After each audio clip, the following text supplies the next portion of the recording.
níṣẹ́ ni awuyewuye bẹ̀rẹ̀ lórí àjọṣepọ̀ ọlọ́lá jùlọ gómìnà Ṣèyí Mákindé ti ìpínlẹ̀ Ọ̀yọ́ àti gbajúgbajà sọ̀rọ̀sọ̀rọ̀ ìlú Ìbàdàn ni tó jẹ́ ajàfẹ́tọ̀ọ́ ọmọnìyàn tó jẹ́ olùdásílẹ̀ rédíò Àgídìgbo FM ti ìlú Ìbàdàn Alhaji Oríyọmí Hamzat. níṣẹ́ ni awuyewuye máa gba ìgboro wípé àárín àwọn méjèèjì kò gúnrégé àti pé èdè àìyedè ó ń lọ láàrin wọn, ṣùgbọ́n tó jẹ́ pé pẹ̀lú bí ìròyìn náà bó ṣe ń jà rìnrìn lórí ẹ̀rọ ayélujára kò tí ì sẹ́ni tó fèsì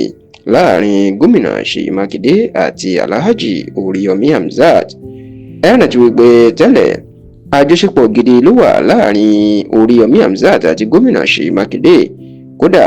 nígbà tí Alhaji Oríyọmí Hamzat tí ó ń ṣe ìfilọ́lẹ̀ rédíò Àgídìgbo FM àti ìgbà tó ń ṣayẹyẹ ọdún kan ẹ̀, níṣẹ́ ni gómìnà Ṣèyí Mákindé ti ìpínlẹ̀ Ọ̀yọ́ inú wà níbẹ̀ tí gbogbo àwọn èèyàn pàápàá àwọn aráàlú Ìbàdàn tó sì mọ̀ pé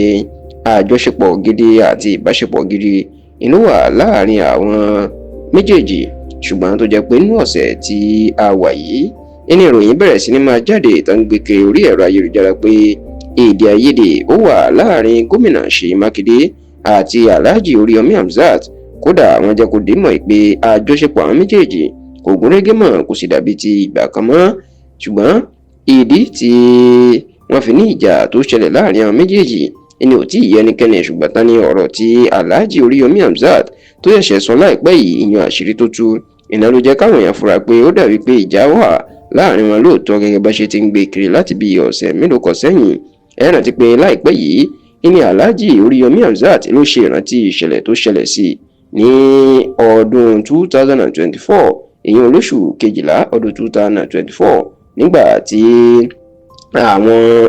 ọmọ kéékèèké kan tó kù níbi ayẹyẹ tí ìyàwó Ọọ̀ni Ilé-Ifẹ̀ tẹ́lẹ̀ olórí Sílẹ̀kùnọlá Naomi tó ti fẹ́ pín ẹ̀bùn fáwọn ọmọ kékeré, èyí tí òun àti Oríyọmí Hamzat ọjọ́ ṣagbátẹrù ẹ̀. ìṣẹ̀lẹ̀ yìí ló sì gbé Oríyọmí Hamzat àti olórí Sílẹ̀kùnọlá Naomi dé ọgbà ẹ̀wọ̀n. àsìkò tí Alhaji Oríyọmí Hamzat tó wá ń ṣe ìrántí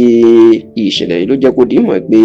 inú ẹ̀wọ̀n tó ní agbára tí ò yẹ kóun wà ni wọ́n lọ ju òun sí. onígbà tóun sì béèrè ìdí tá fi ń ṣe òun níṣekúṣe bẹ́ẹ̀, ó ní wọ́n ní látòkè náà ti pàṣẹ wá pé kán fìyà jẹ òun bẹ́ẹ̀. Oríyọmí Hamzat wá sọ níbẹ̀ wípé ẹni tóun gbójúlé tóun fọkàn tán tóun rò pé yóò lè ṣe tòun bóun bá wà ní ìṣòro, òun ló padà já òun kulẹ̀, nítorí pé ẹni agbójúlé kò jọ ẹni àgbà. ọ̀rọ̀ tí Oríyọmí Hamzat sọ yìí ni ló máa jẹ́ káwọn èèyàn máa gbé ìròyìn kiri pé ó dàpọ̀ òtítọ́ wà nínú ìròyìn tí wọ́n gbé kiri pé